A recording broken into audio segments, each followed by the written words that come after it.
여러분 안녕하세요. 웅이사의 하루 공부의 웅이사입니다. 오늘은 여러분들과 힘을 빼고도 더 나은 결과를 내는 법이라는 제목으로 이야기를 나눠보도록 하겠습니다. 제가 오늘 참고한 책은 이 책입니다. 테일러 피어슨의 직업의 종말이라는 책이에요. 이 책에서 중요하게 다루는 부분 중에 하나가 무엇이냐면 그 목표하는, 기대하는 결과를 내는 방법이에요. 그 중에 한 가지 방법으로 보통 저희가 떠올리기 쉬운 게 뭐냐? 돈이나 사람과 같은 자원을 더 투입하는 거죠. 그러니까 인풋이 더 많으면 당연히 목표하는 결과, 기대하는 결과에 이를 확률이 높다라는 거죠. 이게 이제 자연스러운 저희가 생각하기 쉬운 방법이죠. 그런데 이 방법의 한 가지 문제점은 무엇이냐면 시작부터 고정된 비용, 그러니까 더 많은 자원이 들어간다라는 거예요. 그죠? 당연히 인풋에서 돈과 사람을 더 늘렸으니까 이만큼의 고정비가 더 투입되는 거잖아요. 그런데 이제 제가 오늘 나누고자 하는 바는 뭐냐면 이처럼 더 많은 인풋을 넣지 않아도 인풋은 오히려 줄일 수도 있어요. 그럼에도 불구하고 더 나은 결과를 낼 수 있다는 거죠. 마치 마법처럼요. 근데 이게 마법이 아니라 현실에서도 충분히 일어날 수 있는 일입니다. 경영학에서는 이제 이러한 방법을 두고 이제 체계적으로 정리를 해서 제약 이론이라고 이름을 붙이고 있습니다. 여러분 예를 하나 들어볼게요. 한번 생각해 보세요. 생산 단계가 세 가지로 나눠져 있는 컨베이어 벨트가 있는 겁니다. 예를 들어서 이제 이런 제품을 만들어야 되는데 이게 이제 어떻게 만들어지냐면 첫 번째 라인, 두 번째 라인, 세 번째 라인이 있는 거예요. 첫 번째 라인에서 넘어가고 두 번째 라인에서 넘어가고 세 번째 라인에서 넘어가면 이렇게 최종 제품이 생산이 가능한 겁니다. 근데 첫 번째, 두 번째 라인에서는 100개씩 100개씩 단위 시간당 부품 생산이 가능한 거예요. 근데 문제는 뭐냐면 세 번째 라인에서는 50개밖에, 똑같은 단위 시간당 50개밖에 가능하지가 않은 겁니다. 그럼 여러분 어떻게 될까요? 첫 번째에서 100개가 생산이 됐고 두 번째 넘어가서도 100개가 되죠. 그런데 세 번째가 50개밖에 안 되니까 그쵸? 50개가 쌓이게 됩니다. 근데 이게 컨베이어 벨트이기 때문에 계속 돌아가게 되잖아요. 그러니까 이게 돌아가면 돌아갈수록 세 번째 라인에서 적체가 발생하기 때문에 생산의 효율성이 극히 낮아지는 거죠. 그쵸? 100개, 100개, 100개라면은 최고의 효율이겠죠. 근데 50개밖에 안 되기 때문에 어떻게 보면 효율이 굉장히 절반 이하로 떨어지는 것입니다. 이 세 번째 라인, 적체 현상이 발생하는 곳을 병목 지점이라고 하고 병목 현상이 일어나는 곳이라고 이야기를 합니다. 병목 현상이 뭐냐면 여러분 이렇게 물병을 따를 때 물에 담겨져 있는 부분은 그죠? 몸통 부분은 이렇게 두껍지만 물이 나오는 구멍은 되게 작죠. 이것이 왜 그러냐면 물이 한꺼번에 쏟아지는 것을 방지하기 위해서죠. 그래서 아무리 그 뒤에 몸 부분의 물병이 커도 윗부분이 작으면 흘러나오는 그 물의 양은 제한이 걸리게 돼 있고 적게 나올 수밖에 없습니다. 이처럼 병목 현상이 뭐냐면 전체에서 어떤 특정 요소, 그쵸? 어떤 특정 한계 때문에 이 전체가 제한을 받는 상황인 거예요. 그러니까 몸통이 물이 이만큼 담겨 있지만 물이 이만큼밖에 나오지 않는 거. 그 입구가 바로 병목 지점이 되는 거고 그것 때문에 병목 현상이 벌어지는 거죠. 이해되시죠? 그래서 이 일부분에 의해 이 입구, 요 부분에 의해 전체가 하향 평준화가 되는 겁니다. 그래서 이거를 더 일반화 시켜가지고 조직의 성과는 그쵸? 어느 특정한 부분이 되게 잘하고 뛰어난 그런 게 아니라 이게 다 하나의 프로세스로 연결되어 있기 때문에 어떤 특정 부분에 제약이 있다면 그쵸? 그 제약이 있다면 그 제약으로 인해서 이 조직의 성과가 결정된다는 거. 이게 바로 제약 이론입니다. 자, 이 그림을 한번 볼게요. 이 조직 안에 풍부한 자원이 있고 그것보다 적은 자원 이렇게 두 가지가 있는 거예요. 그런데 성과는 어떻습니까? 우리가 원래 바라는 거는 이 풍부한 자원만큼 결과, 퍼포먼스가 나오면 좋겠죠. 이게 기대하는 목표인 거예요. 하지만 이게 나올 수 있나요? 없죠. 이 풍부한 자원과 희소한 자원이 결합돼서 이 최종 결과가 나오는 것인데 이것은 이 희소 자원의 제한에 걸릴 수밖에 없다라는 것입니다. 그러니까 바라는 결과는 나오지 않고 이 현재의 결과는 이 희소 자원에 의해서 결정이 된다는 거죠. 그러면 이 병목 현상을 해결하기 위해서는 어떻게 해야 할까요? 저희가 아까 앞에서 다뤘던 그 컨베이어 벨트의 예를 든다면 첫 번째, 두 번째 라인에다가 자원을 더 넣어봤자 해결이 되지 않습니다. 그쵸? 첫 번째, 두 번째 라인을 2배로 늘려가지고 인풋 양을 시간당 200개의 부품을 생산하게 한 거예요.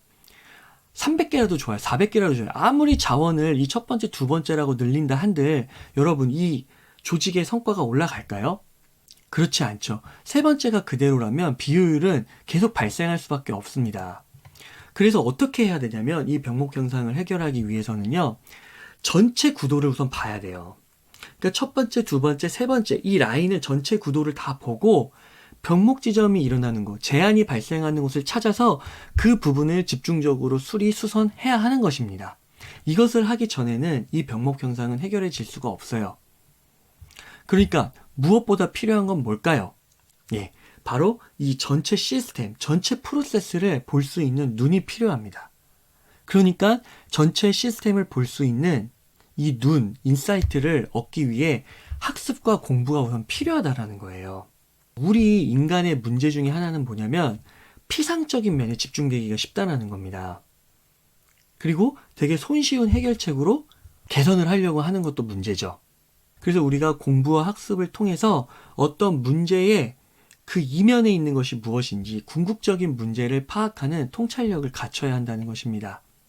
그래서 문제 해결을 위한, 궁극적인 문제 해결을 위한 질문을 단계적으로 이렇게 표시를 할 수가 있어요. 자, 첫 번째, 어떤 시스템인가? 전반적인 그 시스템, 프로세스를 스캔하는 작업이 필요합니다. 그러니까 어떤 시스템인가? 라는 질문을 던지는 거죠. 제일 첫 번째로요. 두 번째는 현재의 제약 요인은 무엇인가? 그 시스템 내에서 제약 요인이 있었죠. 세 번째 라인이 있었단 말이에요. 그걸 찾는 거죠. 그리고 세 번째 질문은 그 제약 요인, 세 번째 라인을 개선하기 위한 확실한 방법은 무엇인가? 라는 것입니다. 그래서 이렇게 해서 그 세 번째 라인을 개선한다면, 그쵸? 첫 번째, 두 번째에 더 많은 과도한 인풋을 투입하지 않는다 할지라도 이 조직의 성과는 올라가게 돼 있습니다. 첫 번째, 두 번째에서 100, 100. 그쵸? 세 번째가 50에서 100으로 올라온다면 100이라는 제품을 생산할 수 있겠죠. 그래서 이 1번과 2번 그리고 3번의 질문을 계속 반복적으로 끊임없이 반복하면서 그 제약 요인을 찾고 개선하는 것이 바로 이 조직의 성과를 올리는 방법 중에 핵심 방법이라는 것입니다. 그래서 시스템의 구성 요소를 먼저 파악하는 게 매우 중요하다. 시스템 전체, 시스템적 사고죠. 그래서 아인슈타인이 이렇게 이야기를 했죠. 문제 해결에 1시간이 주어진다면 핵심 질문을 던지는데 59분을 쓰겠다고요. 그러니까 이러한 세 가지 질문을 던지는 게 매우 중요하고 특히 첫 번째, 그쵸? 전반적으로 어떤 시스템을 갖고 돌아가고 있는지를 꼭 파악해야 한다는 것입니다. 다른 예를 하나 들어볼게요. 여러분이 이제 2019년 새해를 맞아서 몸짱이 되겠다는 결심을 했어요.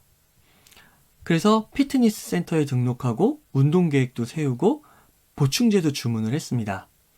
필사의 각오로 흔들림 없이 운동 계획을 실천했어요. 일주일에 6회 피트니스 짐에 나가서 1시간씩 운동을 했습니다.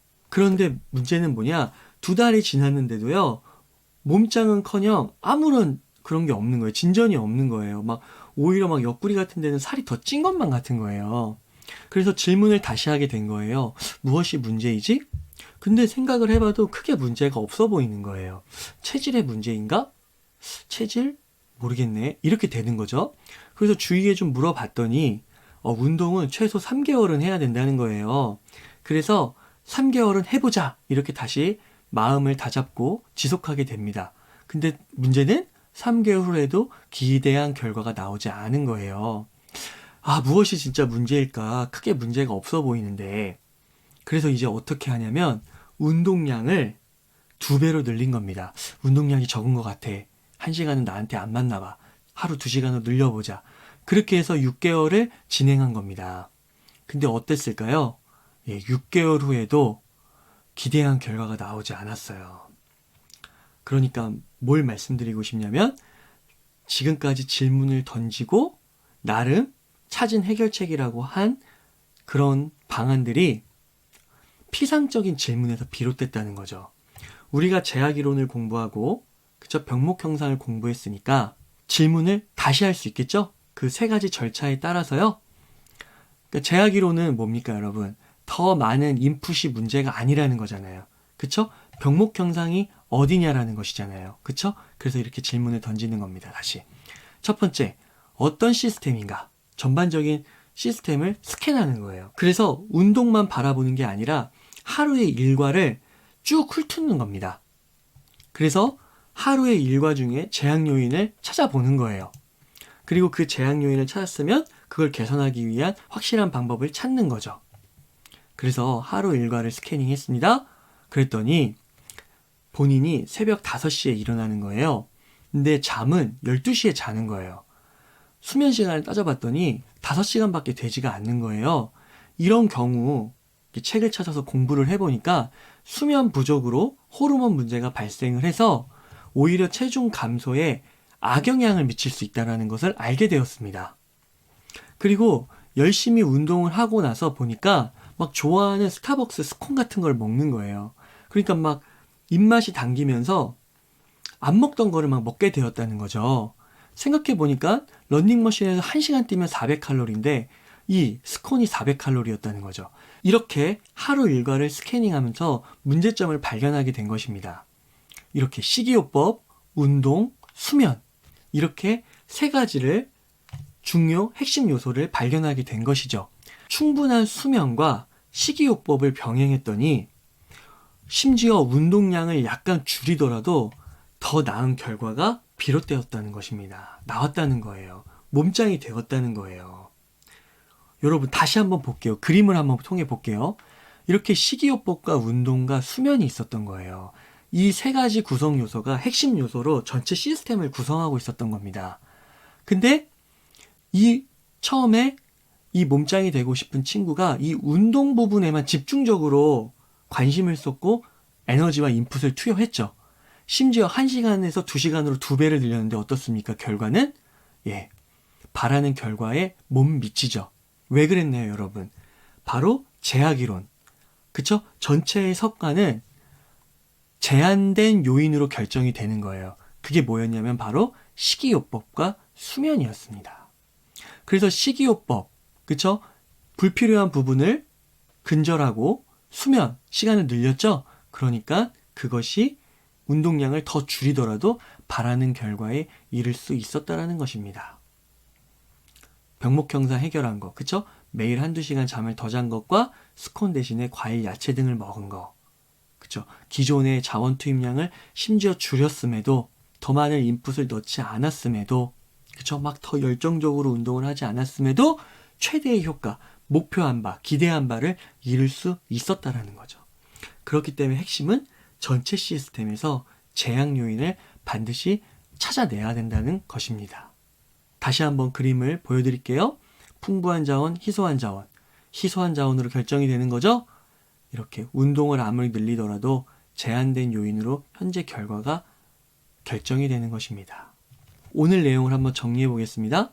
여러분, 우리가 더 좋은 결과를 내기 위해서는 그냥 순간적으로, 직관적으로 드는 생각은 더 많은 인풋을 넣으면 가능하지 않을까라는 생각이었어요.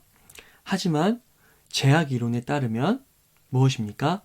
아무리 인풋이 많더라도 그 시스템 전체를 파악하지 않는다면, 그쵸? 그 시스템 내에서 어느 특정 분야에 제한이 걸려있는 부분이 있다면 아무리 인풋이 많더라도 그 성과는 기대한 바에 미치지 못한다는 것을 우리가 알게 되었습니다. 그쵸? 여러분, 결과를 내는 법은 어느 하나의 요소로 결정이 되는 게 아니에요. 조직이 커지면 커질수록 결과를 내는 방법은 더 복잡해지는 것입니다. 그쵸? 여러분들이 기억해야 할 3가지 질문이 있다고 말씀을 드렸습니다.